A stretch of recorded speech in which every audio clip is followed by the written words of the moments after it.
settle in, lengthen your spine, relax your shoulders.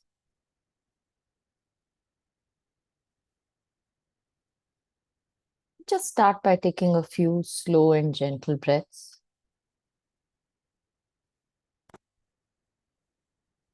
Allow your forehead to relax, your jaw to open, and your shoulder to drop.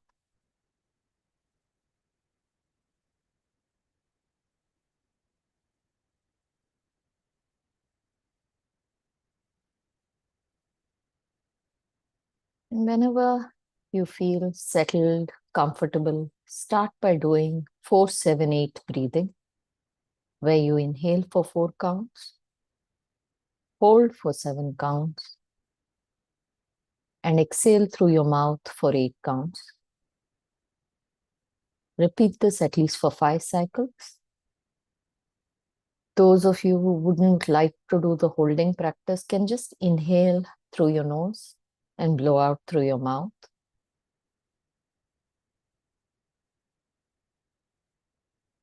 And do this at a pace that works for you. Any breathing practice should not feel effortful. You should not feel out of breath when you do it. Just do the counts that work for you. Inhale 4, hold for 7, exhale 8 through your mouth.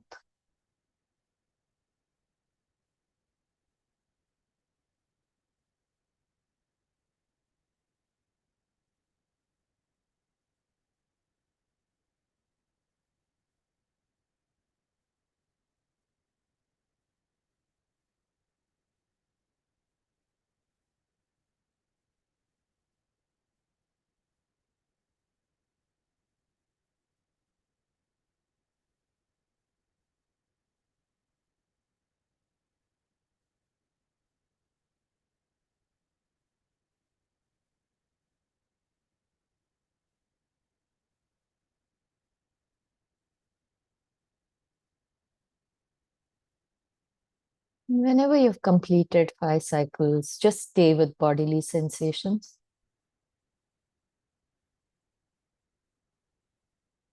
Don't think about your sensations. Notice the experience of what you feel in the body. In real time, what does heaviness, lightness, tightness, tingling feel like in your body?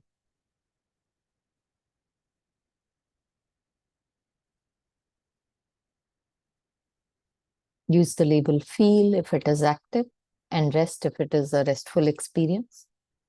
Rest can be relaxation, less activation, or even absence of sensations. If you notice a certain part in the body doesn't have sensations, you can label that as rest as well. For the next few minutes, we'll just stay with bodily sensations. Your entire attention is only focused on the body.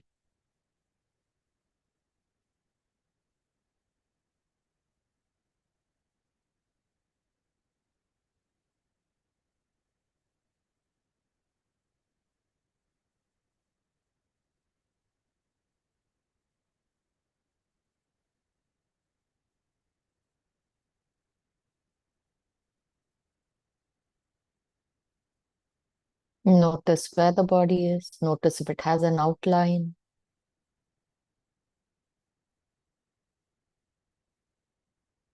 If there are certain parts of the body in contact with the surface.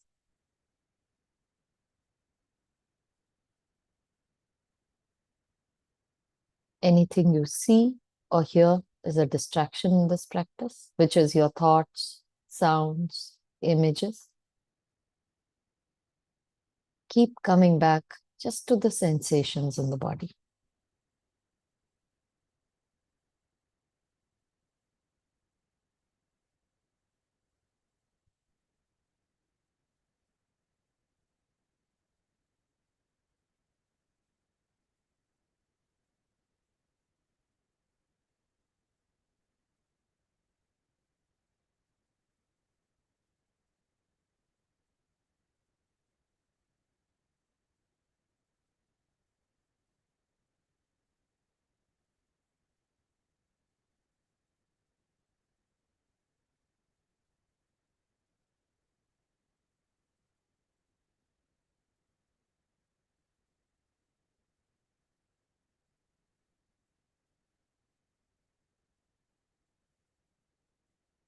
Now, gently bring your attention to sounds or thoughts or absence of them. For the next few minutes, your entire attention is on the auditory space.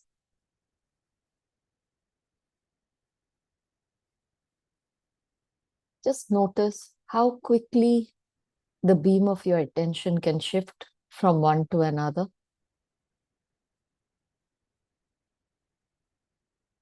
And how suddenly the sound of the fan that you couldn't hear earlier becomes very clear. What is in the background comes to the foreground. For the next few minutes, use the label "hear" or "rest" and just stay with your auditory experiences.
You might notice sound on one side, silence on the other.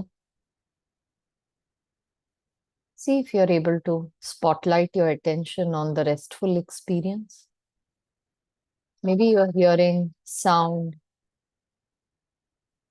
on the right and front side, but behind and to the left, there's silence.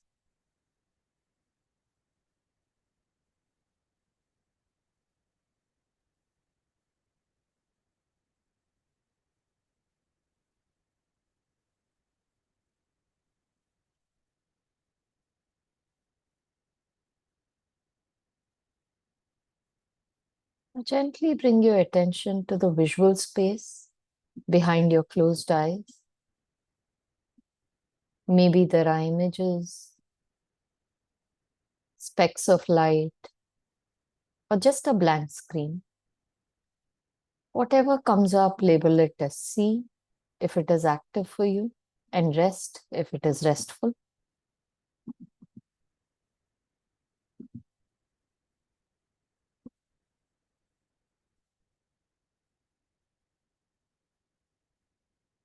For the next few minutes, just stay with visual space.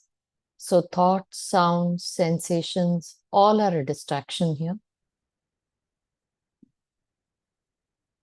Can you just see as you're seeing?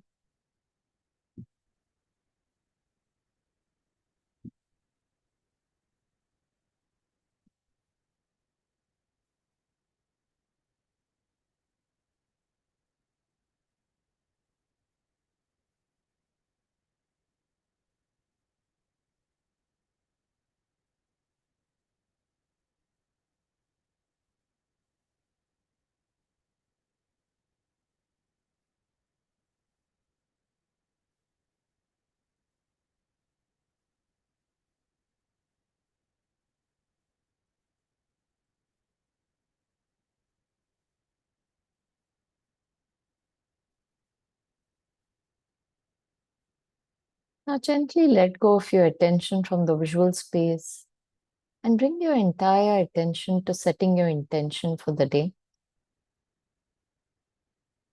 Reflect on how you'd like to show up today. Would it be with ease, with compassion, clarity? What quality would you like to embody? And if you're ending your day, try to find at least 3 experiences that you're grateful for.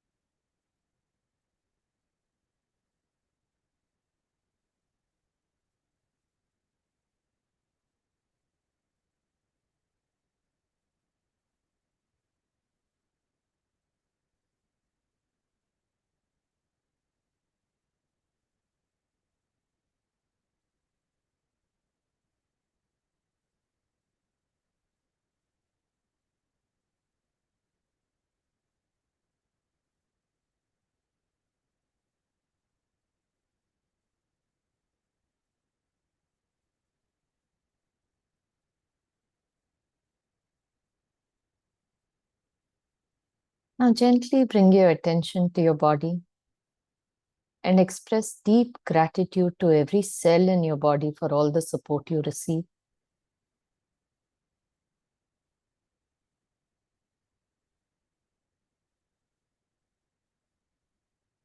Only someone who has chipped a nail knows how difficult it is to use the finger.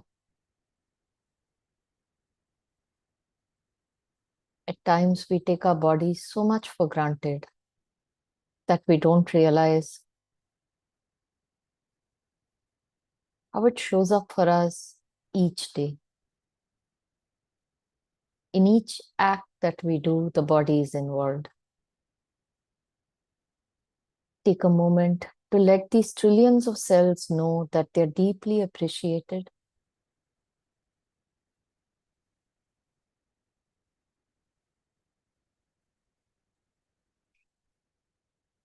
that you're grateful for them for all that they do for you.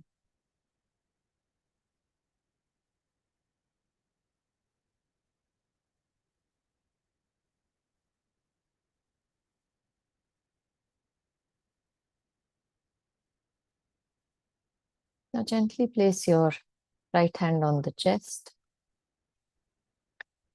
and repeat these statements of loving kindness.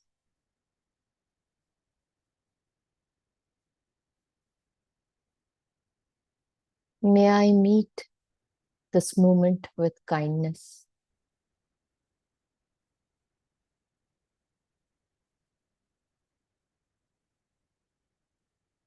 May I be patient with myself.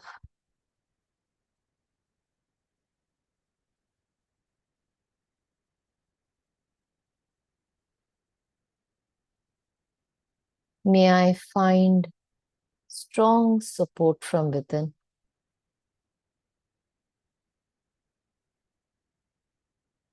May I take one gentle step today.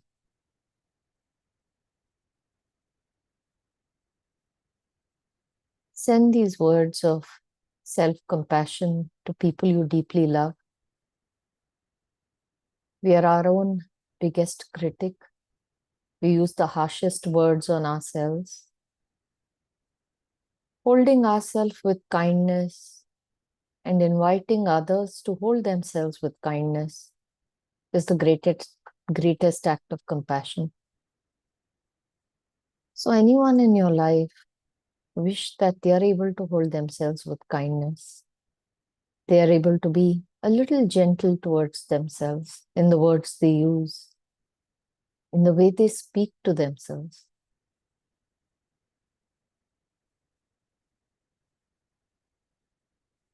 And the kinder we are to ourselves, we'll be able to show kindness to others.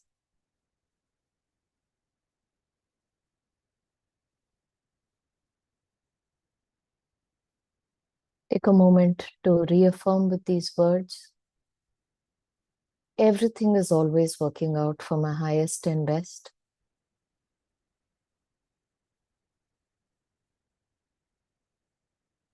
I choose to let go of thoughts, behaviors, patterns that don't serve me any longer.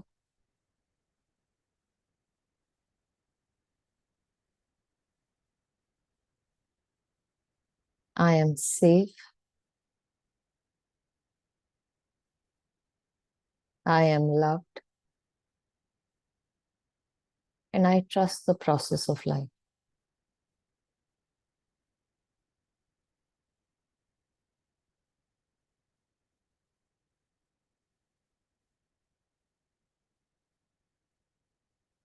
Take 3 slow and gentle breaths.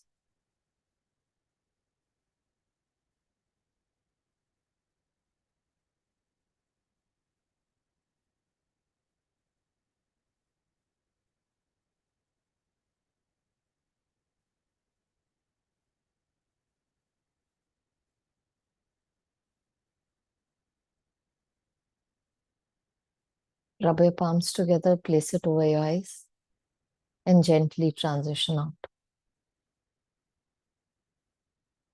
Thank you. If anyone has anything to ask or share, you can stay, else you're free to leave. Thank you. Thank you, Preeti. Have a wonderful day. Thank you, Ritesh. Thank you, Preeti. Thank Thank you, you. Poonam. Thank you.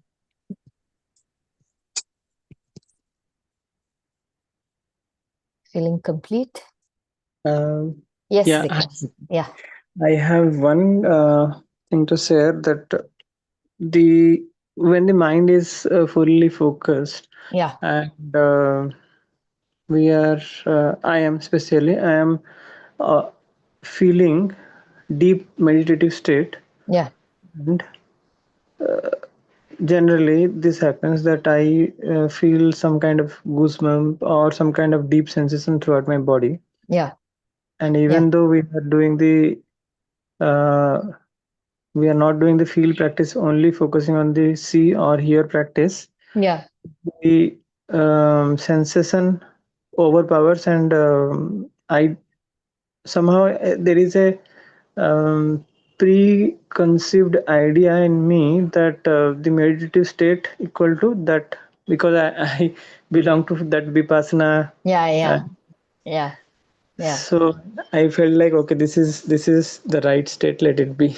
yeah. Even though I should be actually doing the here practice, that overpowers.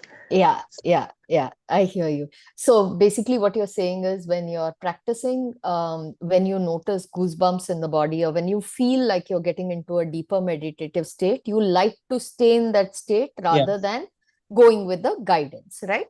right. So there are two ways to look at it. Okay, if I look at it purely from a practice perspective, we have concentration, clarity, equanimity.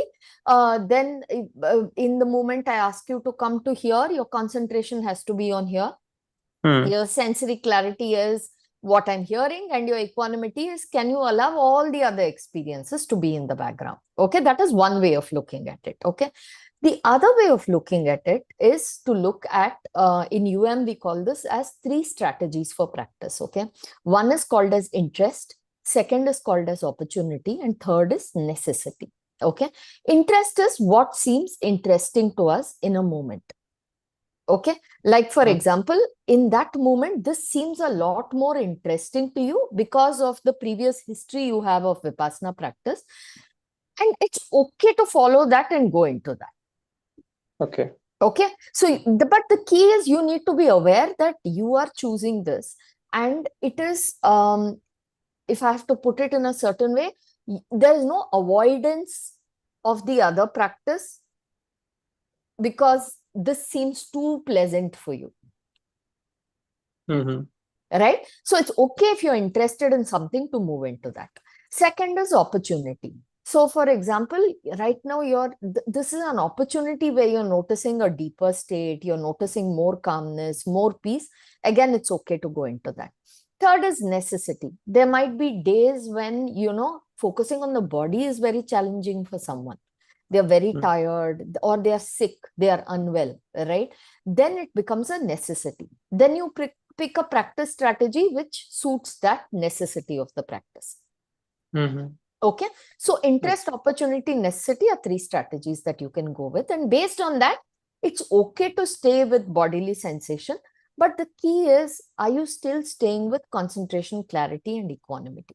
Okay, so what will be your concentration if you're going to continue staying with that bodily sensation? Your concentration will be sensations in the body. You'll continue to notice sensory clarity will be, is it feel, is it rest? You'll continue to notice that. Equanimity will be if it gets more pleasant and more pleasant and more pleasant, whatever happens, you will be okay for it to arise and pass, Right. right? You will not try to grip onto it, Yeah. right? A good test, okay, is to sometimes try to come out of the practice, go into here and see, are you feeling like, I'm missing out on this? I'm letting go of something so pleasant. Yeah. Okay, that is lack of equanimity.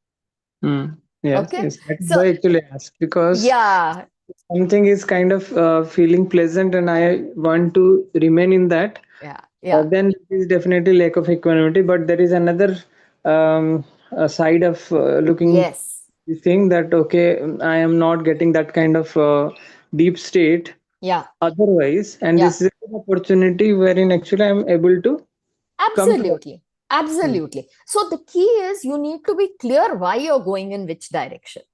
It's okay to take either directions because you're still building your skills, right? Yeah. You're still Mm. building concentration, clarity, equanimity. You might not follow my guidance. That's not a big deal. The guidance is just a scaffold, Mm. right? That is the key is, okay, this is why I'm going down this line. Sometimes what tends to happen, and this used to happen to me very often, is I used to start off with one practice. Okay, I start with see your feel, then I start noticing flow. Again, Vipassana based, right? Bodily sensations, which are very pleasant, very soothing, subtle bodily sensations. Then I would get into that and I would drop everything else. But what was happening sometimes was I was technique hopping. I was going from one technique to the other technique to the other technique. Sometimes it used to be avoidance. I didn't want to deal with mental chatter. Okay. Okay, so So clarity. you hop. So you hop. Yeah, so I hop. Okay, so and then I used I kept telling myself, yeah, but this seems interesting. This seems like an opportunity. That is basically not healthy, where you're technique hopping, where you're clear that this is an opportunity and I want to pursue this, and which means that you will continue it for the rest of your practice. Mm-hmm. Right now, if it stops being pleasant now, okay, say for 2 minutes it feels very deep, very pleasant. Now you're like, okay, it stopped being pleasant. Let me go back to here. Yeah, that also happens because Yeah. So many then a that time people is persist that deep state of bodily senses and sort of bodily yeah, sensation actually for a longer time. yeah, Many times it is difficult to hold, it and vanishes. Yeah, when that yeah, time the instruction again becomes prominent. yes, And yes, okay, now yeah. that the instruction is prominent, then I okay, let me go back. Yeah, yeah. So that's the key, right? It's also okay to come back to the instruction, but I'm just telling you the nature of the way it works, right? Your key is concentration, clarity, equanimity. The moment that bodily sensation vanishes, the equanimity is gone again, Right. right? I want Mm. to hold on to either that pleasant experience. Now that pleasant experience is gone, I want to hold on to something else which probably might feel pleasant for me. So Yeah. can I stay with the unpleasant for some time? Okay, that pleasant experience is gone. Can I still try to push and just stay with bodily sensations? They can be as mundane, as unpleasant. Can I continue to be there? Right. Right? So that becomes important. So it's okay to go down if you're really feeling in a deep meditative state. Continue that. Continue to do just feel practice. Just stay with the body. Continue to do the Vipassana style of feel, right? You can always do that, but be clear that what is happening with your equanimity.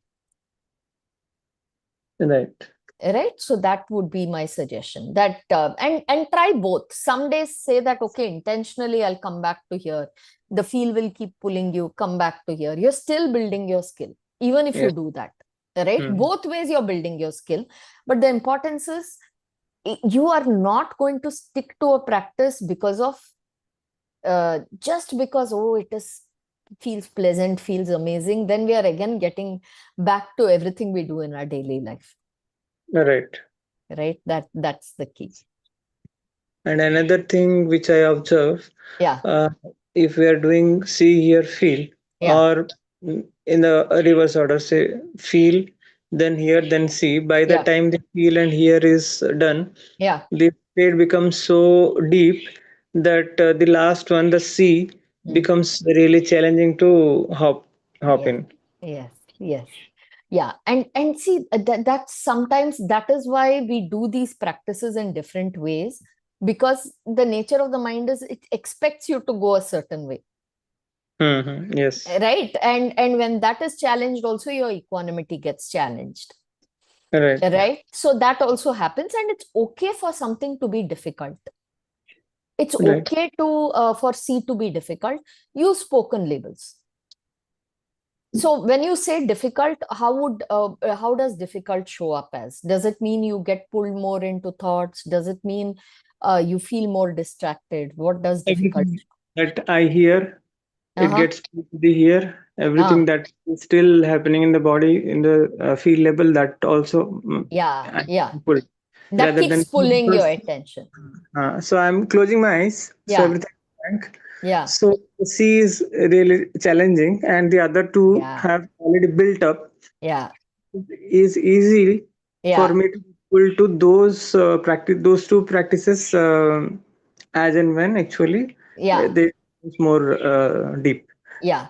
So you said something very interesting. You said that C is blank, right? The Yeah. mind does not prioritize blank. What is there in blank? Yes.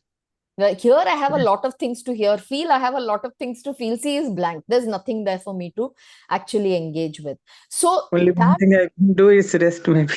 Yes, so that is rest, right? So you keep coming back to it, label it as rest, come back. Hmm. Again, you'll get pulled. It's like your workout, right? Your dumbbell goes, you bring it back. Dumbbell goes, bring it back.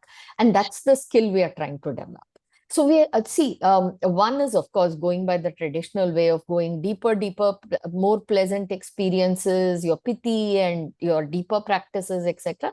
That's one way of doing it. But the other is also, at the end of the day, you're building your skill. It Right. doesn't matter. The pleasant, unpleasant is again a value judgment put by the mind, Mm-hmm. right? So, can I step out of it and just see this blank screen as an experience and label it as C? And if I'm getting pulled into hear or feel, use spoken labels, label out loudly C, rest, Right. rest, right? And that is And how we'll build our concentration, clarity, and economy. yes, and is it okay to open the eyes at times and or focus on a particular Yeah, point and yeah, see? yeah. Feel free to do that. See, as long as you're in the C space, it can be with eyes open or eyes closed. You can, if it helps you anchor your attention better with open eyes, open your eyes, not a problem. Right. And one last question I have regarding Vipassana, because you have also done it, I understand. Yeah, And so is it like so there is a recommendation that twice a day, one yeah, hour each yeah, has to be done.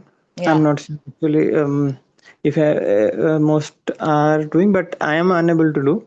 yeah, Whenever I do, yeah.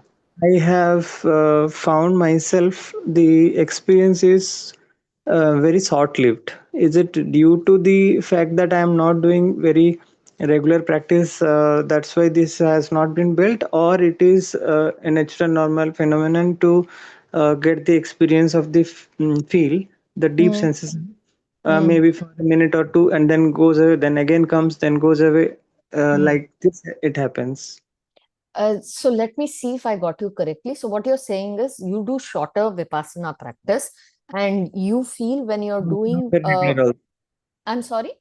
Not very regular means once Not on, very regular. Once in a while, you end up doing it, and you yeah, feel that or sometimes when we do these practices, that time automatically it happens. Or automatically it happens. or Yeah, if I'm doing Raj Yoga, means like I have actually been into multiple practices. yeah, yeah, So I yeah, follow multiple way of meditation. yeah.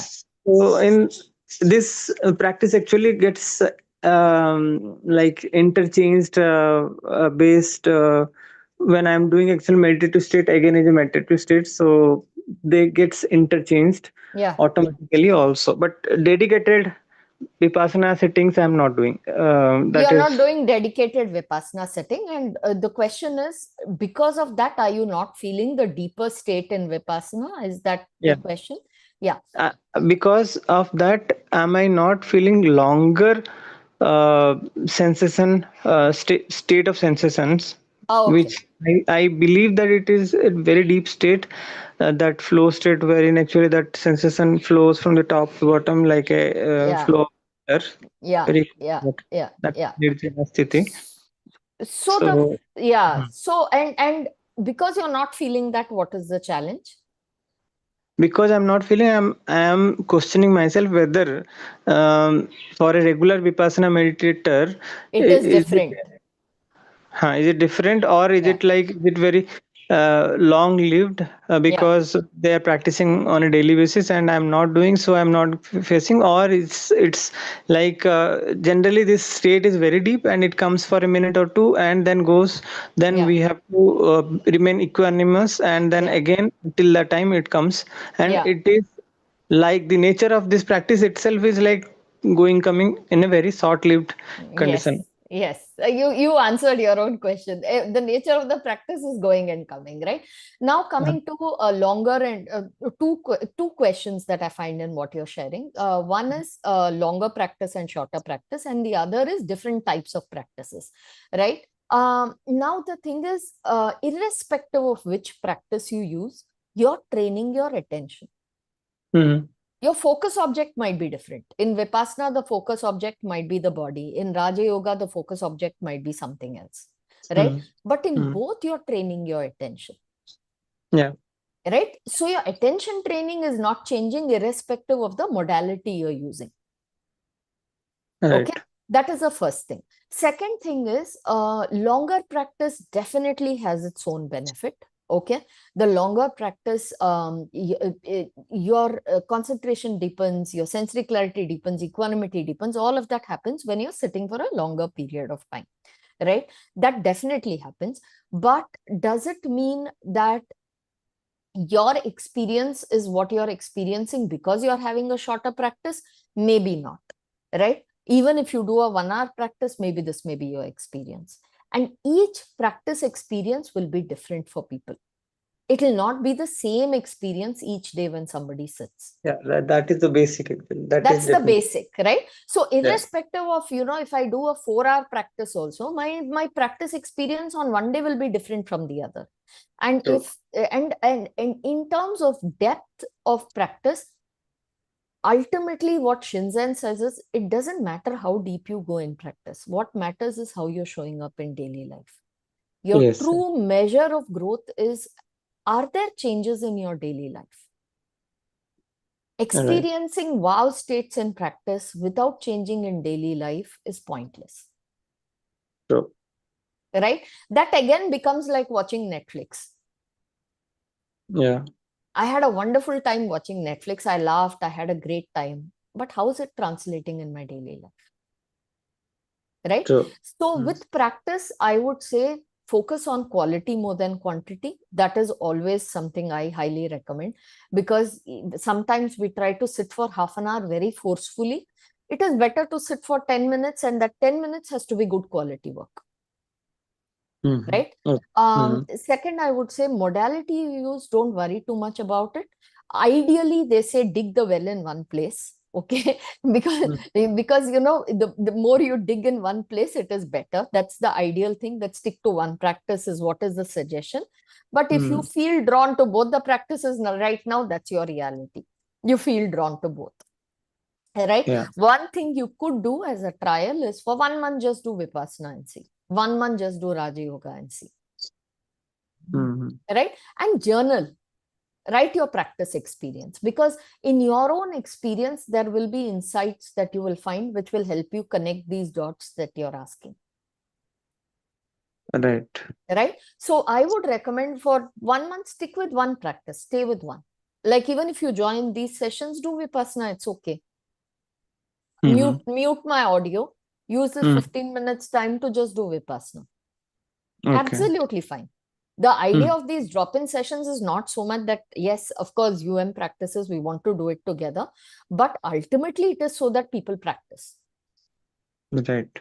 right? It is not so much that, okay, this is the only way of doing it. There are a million ways of doing it, but do it in whatever way serves you the best, Right. right? So that's what I would recommend, that if you feel that, okay, and any question you have like this, experiment and test it out for yourself. Is it true that if I do Vipassana twice a day, let me try doing it 15 minutes twice a day, right? Mm-hmm. Goenka Yeah. ji says 1 hour. Wonderful if somebody can do it for 1 hour, but not everyone, it's possible, right? But some practice is better than no practice, Yes. right? Some practice is better than no practice. So I would say test it out for yourself. 1 month Raja Yoga, 1 month Vipassana. You see which is aligning better for you, which is working better for you, and then dig deeper in that practice. So how I choose, or based on my journey so far, Mm. and based on my experience from different practices, ranging from Vipassana or Sat Samadhi or Raj Yoga or chanting mantras and all, everything Mm. Mm. together, I feel that sometimes if the mind is very much restless, then it is okay to do the chanting, which is easier for the Yeah. either breath practice, Yeah. observing breath. But at times, if the mind is really restless, even that also might actually be difficult. So Yeah. that time, actually, if mantra chanting somehow in a Yeah. very slowly and deeply we do, then Yeah. it is easier to feel the engage the Yeah. five senses and bring to the powerful state, and Yeah. then move to the other practices. Yeah. Yeah. Sometimes if I am calm, if I am Yeah. very stable, then I do the vipassana or the Yeah. um is actually everywhere, it is there. Yes. Anyway. Yes. Yeah. And then if my thoughts are not aligned, and if I want to focus and visualize something, Yeah.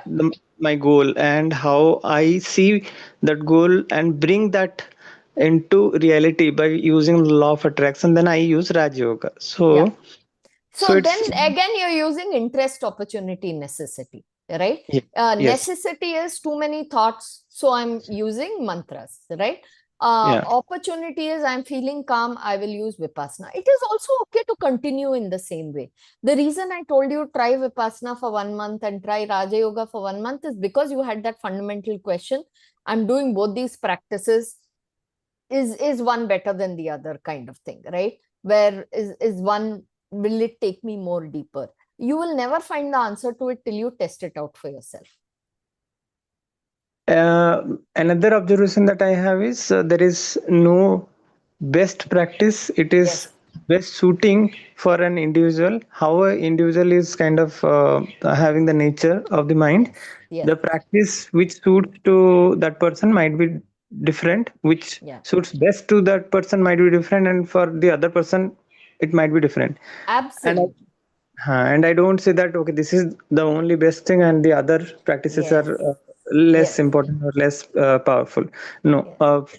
from my observation so far, have gone to very deep state in every practice, Yeah. and at times, like it is the other way around. Yes. So Yes. No, absolutely. Absolutely. So, I mean, in that case, I would say continue what you're doing, but just do it very intentionally. Is this yeah, an interest? Is it an opportunity? Is it a necessity? this Am is I this is three lines. These three words actually three really words?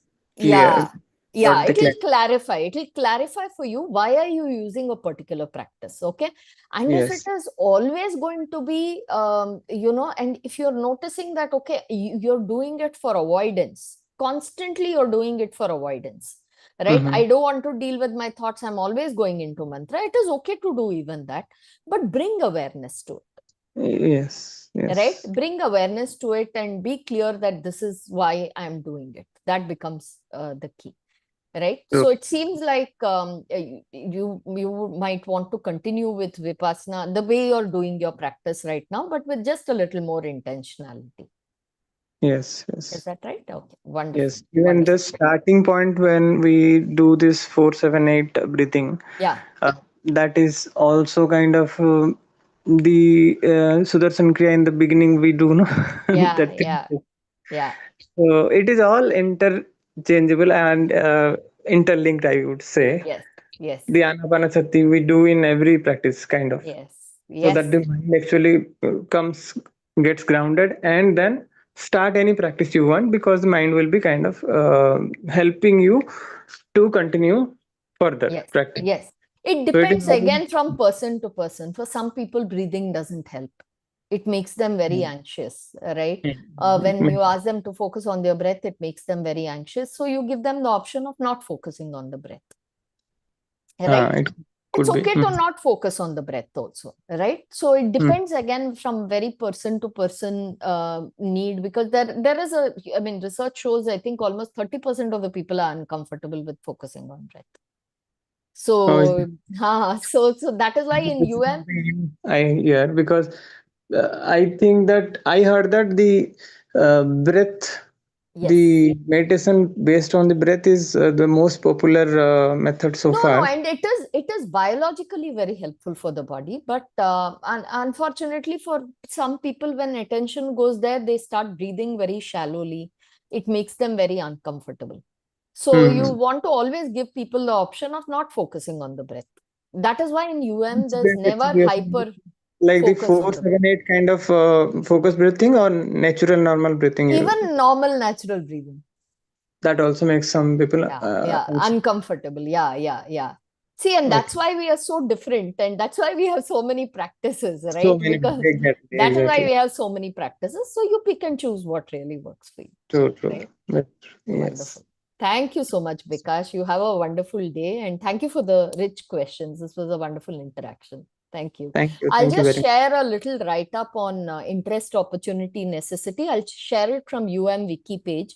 So UM has a wiki page where all these definitions are there. I will share it from there so you can take a look, right? That would And be really helpful. I yeah, want to go a little deeper. Yes. definitely. Take care. Bye bye. Be well.